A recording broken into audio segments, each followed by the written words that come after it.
Hello friend, हमारे channel में आप सभी का स्वागत है।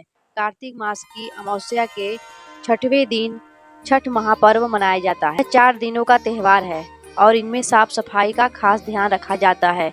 इस त्योहार में गलती की कोई जगह नहीं होती है।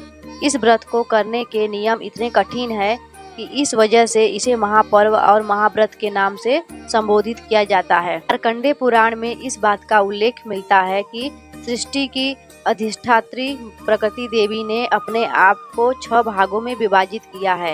इनके छठे अंश को सर्वश्रेष्ठ मातृ देवी के रूप में जाना जाता है, जो ब्रह्मा की मानस पुत्री है।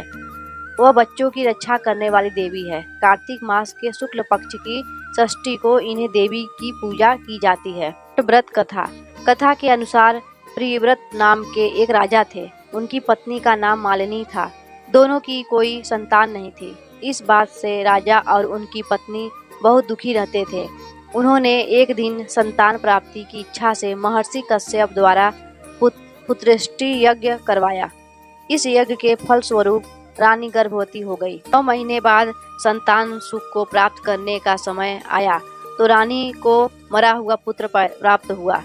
इस बात का पता चलने पर राजा को बहुत दुख हुआ। संतान शोक में वह आत्महत्या का मन बना लिया। लेकिन जैसे ही राजा ने आत्महत्या करने की कोशिश की, उनके सामने एक सुंदर देवी प्रकट हुई। देवी ने राजा को कहा कि षष्ठी देवी हूँ, मैं लोगों को पुत्र का सौभाग्य प्रदान करती हूँ।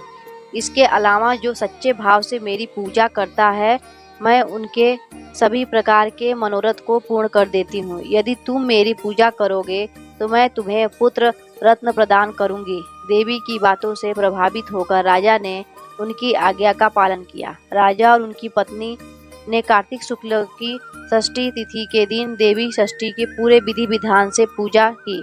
इस पूजा के फल स्वरूप उन्हें एक सुंदर पुत्र की प्राप्ति हुई। तभी से छठ का महापर्व मनाया जाने लगा। छठ व्रत के संदर्भ में एक अन्य कथा के अनुसार जब पांडव अपना सारा राजपाट जुए में हार गए, तब द्रौपदी ने छठ व्रत रखा।